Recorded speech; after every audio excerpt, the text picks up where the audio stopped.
राष्ट्रवादी पुरस्कृत उमेदवार म्हणून निवडणूक लढणाऱ्या प्रमिला केणी यांनी स्वतंत्र अपक्ष गटाची नोंदणी करत शिवसेनेला दर्शवला पाठिंबा. ठाणे महापालिकेच्या निवडणुकीमध्ये राष्ट्रवादी पुरस्कृत उमेदवार म्हणून निवडणूक लढणाऱ्या प्रमिला केणी यांनी स्वतंत्र अपक्ष गटाची नोंदणी करत शिवसेनेला आपला पाठिंबा दर्शवलाय. प्रमिला केणी या ठाणे महापालिकेत एकमेव अपक्ष उमेदवार म्हणून निवडून आल्या असून त्यांनी शिवसेनेला पाठिंबा दिल्यानं सभागृहातील शिवसेनेचं संख्याबळ आता एकनं वाढलं आहे. तर दुसरीकडे शिवसेनेनं गुरुवारी 75 नगरसेवकांच्या गटाची कोकण भवन येथे नोंदणी केली असून नगरसेवक पवन कदम यांची शिवसेनेच्या गटनेतेपदी निवड झाली आहे. ठाणे महापालिकेच्या निवडणुकीत प्रमिला केणी यांनी यावेळी शिवसेनेकडून उमेदवारी नाकारण्यात आली होती. त्यानंतर त्यांनी अपक्ष म्हणून निवडणूक लढवली. या निवडणुकीत त्यांना राष्ट्रवादी काँग्रेस शरद पवार गटानं त्यांच्या अधिकृत उमेदवाराची उमेदवारी मागे घेत केणी यांना पुरस्कृत जाहीर केलं होतं. या लढतीत प्रमिला केणी यांनी शिवसेनेच्याच अधिकृत उमेदवार मनाली पाटील यांचा पराभव केला होता. निवडणूक निकालानंतर राष्ट्रवादीच्या विजयी उमेदवारांनी आमदार जितेंद्र आव्हाड यांची भेट घेतली होती. या भेटीवेळी प्रमिला केणी देखील उपस्थित होत्या. दरम्यान काल त्यांनी स्वतंत्र गटाची नोंदणी करत शिंदे सेनेला पाठिंबा दिल्यानं राजकीय वर्तुळात चर्चांना उधाण आले. प्रमिला केणी यांचे पुत्र मंदार केणी हे देखील या निवडणुकीत शिवसेनेच्या तिकिटावर निवडून आलेत. याबाबत प्रतिक्रिया देताना प्रमिला केणी यांनी राजकारणापेक्षा आपण प्रभागाचा विकास नेहमीच केंद्रबिंदू मानला असून जनतेनं त्यांना स्पष्ट कौल दिलाय. ठाण्याच्या सर्वांगीण विकासासोबत प्रभागाचाही विकास व्हावा हीच भूमिका असल्याचं प्रमिला केणी यांनी सांगितलं.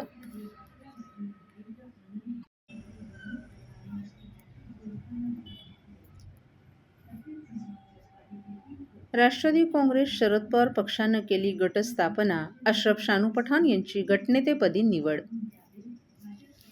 राष्ट्रवादी काँग्रेस शरद पवार पक्षाचे राष्ट्रीय सरचिटणीस डॉ. जितेंद्र आव्हाड यांच्या मार्गदर्शनानुसार तसंच प्रदेशाध्यक्ष शशिकांत शिंदे यांच्या मान्यतेने जिल्हाध्यक्ष मनोज प्रधान यांनी कोकण आयुक्तांकडे 12 नगरसेवकांच्या गटाची स्थापना केली आहे. ज्येष्ठ नगरसेवक अशरफ शानू पठाण यांची ठाणे महानगरपालिकेच्या गटनेतेपदी निवड केल्याचं पत्र जिल्हाध्यक्ष मनोज प्रधान यांनी कोकण विभागीय आयुक्तांना सादर केलं. नुकत्याच झालेल्या ठाणे महानगरपालिकेच्या सार्वत्रिक निवडणुकीत राष्ट्रवादी काँग्रेस शरद पवार पक्षाचे 12 नगरसेवक विजयी झाले. आज राष्ट्रवादी काँग्रेस शरद पवार पक्षाचे जिल्हाध्यक्ष मनोज प्रधान यांनी आपल्या 12 नगरसेवकांसह कोकण विभागीय आयुक्तांची भेट घेऊन गटस्थापना करत असल्याचं पत्र दिलं. ठाणे महानगरपालिकेत राष्ट्रवादी काँग्रेस शरदचंद्र पवार पक्षाचा स्वतंत्र गट असणार आहे. दरम्यान माजी विरोधी पक्षनेते अशरफ शानू पठाण यांची गटनेतेपदी निवड करण्यात आली. अशरफ शानू पठाण हे ठाणे महानगरपालिकेचे ज्येष्ठ नगरसेवक असून मागील सत्रात त्यांनी विरोधी पक्षनेतेपदही भूषवले. ते यंदा सलग प्रभाग क्रमांक 32 मधून तिसऱ्यांदा नगरसेवक झाले असून आपलं पॅनल त्यांनी मोठ्या फरकानं जिंकलं आहे.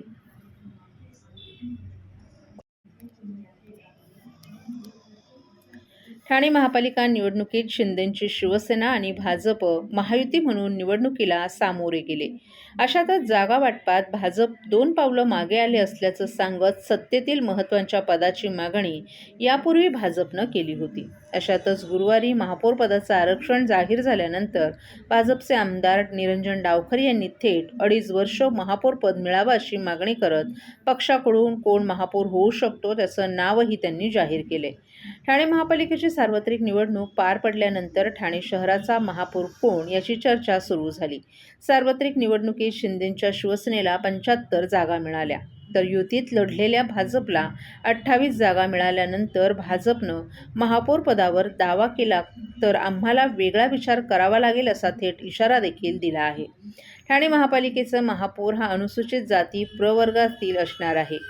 अनुसूचित जातींसाठी राखीव असलेल्या 9 जागांपैकी 7 जागा शिंदे सेनेकडून तर 2 जागा भाजपकडून लढवण्यात आल्यात.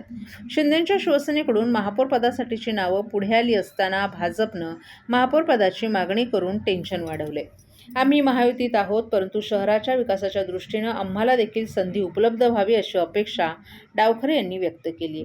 भाजपच्या वाट्याला महापौर पद गेलं तर अनुसूचित जाती प्रवर्गातून निवडून आलेले भाजपचे 2 नगरसेवक चर्चेत आहेत.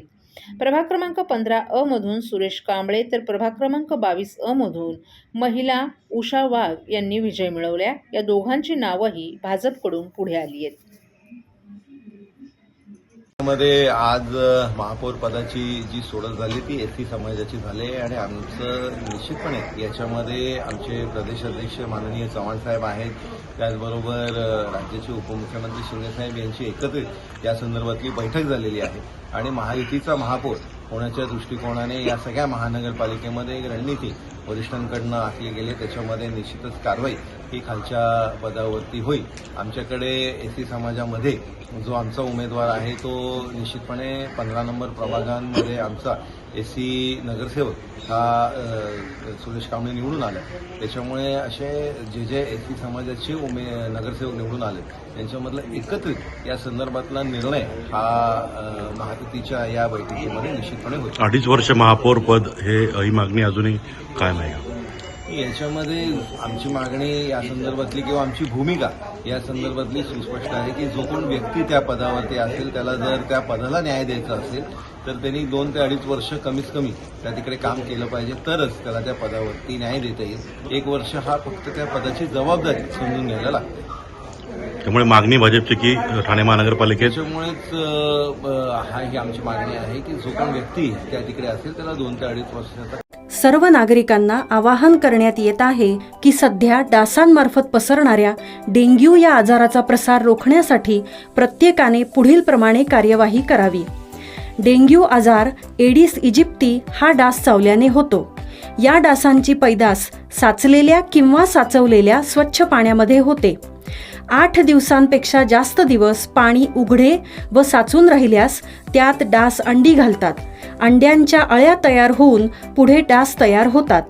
यासाठी आपल्या घरातील पाणीसाठे उदाहरणार्थ बॅरल्स, पिंपे, टाक्या, हौद, रांजणे इत्यादी दर आठवड्याला रिकामे करून घासून पुसून कोरडे करून पुन्हा भरावे. 1 दिवस कोरडा दिवस म्हणून पाळावा.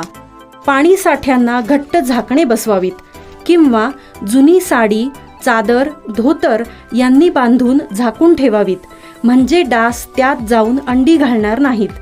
घराच्या गच्चीवर, आजूबाजूला, अंगणात कोठेही पाणी साचू देऊ नये. भंगार सामान उघड्यावर टाकू नये. उदाहरणार्थ टायर्स, प्लास्टिक सामान, कुंड्या, टाकाऊ वस्तू इत्यादी. अशा सामानात पावसाचे पाणी साठून त्यात डेंग्यूच्या डासांची पैदास होते. घरातील कूलर्स, फ्रीजच्या पाठीमागील ट्रे हे देखील वेळोवेळी कोरडे करावेत. लक्षात ठेवा, नुसत्या फवारणीने डास घनता कमी होत नाही, तर त्यासाठी डास पैदास ठिकाणे नष्ट करणे ही आपल्या सर्वांची जबाबदारी आहे. कोणताही ताप अंगावर न काढता जवळच्या शासकीय रुग्णालयात मोफत औषधोपचार घ्या. अशा प्रकारे नागरिकांनी सहकार्य केल्यास डेंग्यूचा प्रसार रोखणे सहज शक्य आहे.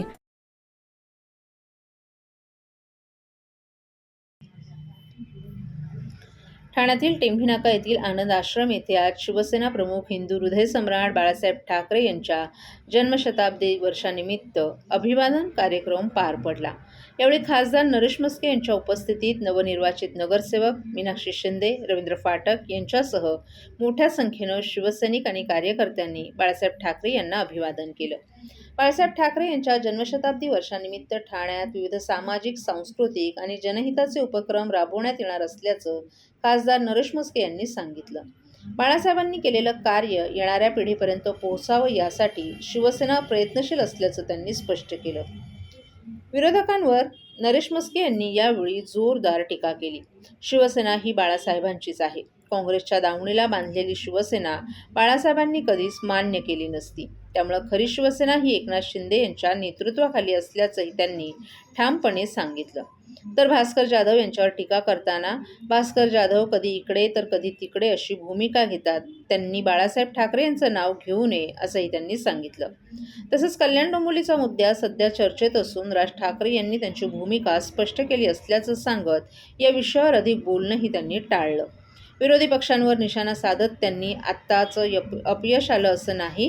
विधानसभा, जिल्हा परिषद निवडणुकांमध्ये त्यांना उमेदवारही मिळत नाहीत. संपूर्णपणे त्यांची वाताहत झाली असून त्यांनी युती केली आहे, त्यांना शुभेच्छा असंही त्यांनी सांगितलं. तर महापौर पदाबाबत बोलताना मस्के यांनी महापौर उमेदवार कोकण भवनात ठेवावे लागणार नाहीत याबाबत उपमुख्यमंत्री एकनाथ शिंदे आणि मंत्री रवींद्र चव्हाण निर्णय घेतील. मुंबई, ठाणे, कल्याण, डोंबिवली, उल्हासनगर महापालिकांमध्ये युती असून चर्चा करून निर्णय घेतला जाईल असं सांगितलं. आमच्याकडे उमेदवारांची कमतरता नाही. कल्याण लोकसभेत 3 मजबूत नेते आहेत. रमाकांत मडवी दिव्यातून महापौर झाले तर पल्लवी कदम ठाणे शहरातून उपमहापौर होत्या. मात्र या विषयावर कुठेही अंतर्गत चर्चा सुरू नाही. माध्यमांकडून चर्चा घडवली जात असल्याचंही त्यांनी सांगितलं. भूमिका आहे, बाळासाहेबांचं चरित्र आहे आणि बाळासाहेबांनी केलेलं काम येणाऱ्या नव्या पिढीपर्यंत पोहोचावं या दृष्टीने कार्यक्रमांचं आयोजन केलेलं आहे. सर, कधीतरी पाहिलं झालं तर खरी शिवसेना कोणाची असा देखील प्रश्न विचारला जातो. बाळासाहेबांचे आज जन्म शताब्दी पर्व आहे. या निमित्त अनेक कार्यक्रम देखील होणार. उपमुख्यमंत्री या सगळ्या कार्यक्रमांची घोषणा देखील करणार आहेत. सरकारच्या माध्यमातून हे कार्यक्रम राबवले जातात. खरी शिवसेना ही बाळासाहेबांची आहे आणि बाळासाहेबांचं हिंदुत्वाचं जे तत्व आहे, हिंदुत्वाची जी भूमिका आहे ती मध्यंतरीच्या काळात काँग्रेसच्या दावणीला बांधली होती. हिंदू हृदय सम्राट म्हणण्याकरता सुद्धा त्यांना लाज वाटत होती, परंतु एकनाथ शिंदे साहेबांनी घेतलेली भूमिका आणि त्यांनी पुन्हा हिंदुत्वाकडे वाटचाल या शिवसेनेची नेलेली आहे आणि महाराष्ट्राने वेळोवेळी दाखवून दिलेले आहे की महाराष्ट्रामध्ये एकनाथ शिंदे साहेबांच्या नेतृत्वाखालीची शिवसेना की ज्या शिवसेनेचे मुख्य नेते एकनाथ शिंदे साहेब आहेत, जनतेने कौल हा त्या शिवसेनेला दिलेला आहे. त्यामुळे याचं उत्तर लोकांनी मतदानातून दिलेलं आहे. भास्कर जाधव म्हणतात की खरी श्रद्धांजली अभिवादन असेल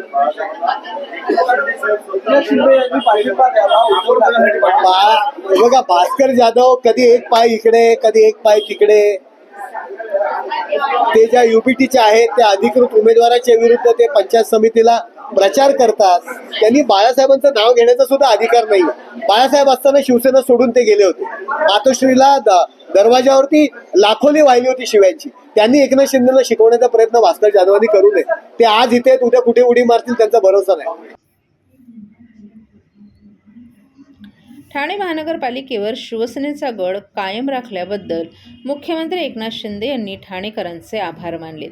बाळासाहेब ठाकरे यांच्या आशीर्वादाने आणि आनंद दिघे यांनी ठाणे महापालिकेवर फडकवलेला भगवा आपण अधिक मजबूत ताकदीनं कायम ठेवल्याचा अभिमान असल्याचंही त्यांनी सांगितलं. मागील निवडणुकीत 67 जागा होत्या, त्यावेळी यामध्ये मोठी वाढ झाली आहे. शिवसेना, भाजप, महायुती म्हणून आपण ही निवडणूक लढलो आणि शिवसेनेला जनतेनं स्पष्ट बहुमत दिलं, ही समाधानाची बाब असल्याचं शिंदे यांनी सांगितलं. धोकादायक आणि क्लस्टर इमारतींच्या प्रश्नांबाबत बोलताना शिंदे यांनी येणाऱ्या काळात हे सर्व प्रश्न मार्गी लागतील आणि नागरिकांना त्यांच्या हक्काच्या घरात सुरक्षितपणे प्रवेश करता येणार आहे. सध्या 10 इमारतींचं काम सुरू असून 2 इमारती पूर्ण झाल्यात. किसननगर येथील प्रकल्प सुरू असून त्याची पूर्तता होत असल्याचा आनंद आहे. मात्र नागरिक ज्या दिवशी त्यांच्या मालकीच्या चांगल्या आणि मोठ्या घरात प्रवेश करतील त्या दिवशी खरा आनंद होईल असंही त्यांनी स्पष्ट केले. लाडकी बहीण योजनेनं याही निवडणुकीत चमत्कार घडवला असून राज्यात आपला पक्ष 2ऱ्या क्रमांकावर राहिला याचाही उल्लेख त्यांनी केला. यामुळे आपण सर्व गड कायम ठेवण्यात यशस्वी झालो असल्याचं त्यांनी सांगितलं. मुंबई महानगरपालिकेवरही महायुतीचा भगवा डौलानं फडकणार असल्याचा विश्वास व्यक्त करत एकनाथ शिंदे यांनी कार्यकर्ते आणि मतदारांचेही आभार मानले.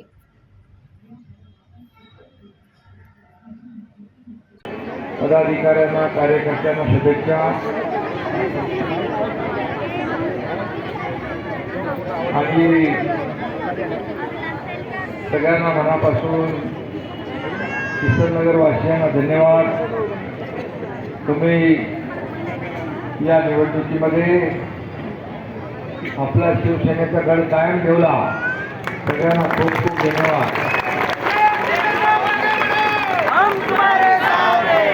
ठाणे महापालिकेवर बाळासाहेबांच्या आशीर्वादाचा धर्मवीर आनंद दिघे साहेबांनी जो भगवा फडकवला तो तसाच कायम आपण फडकवत ठेवल्याबद्दल,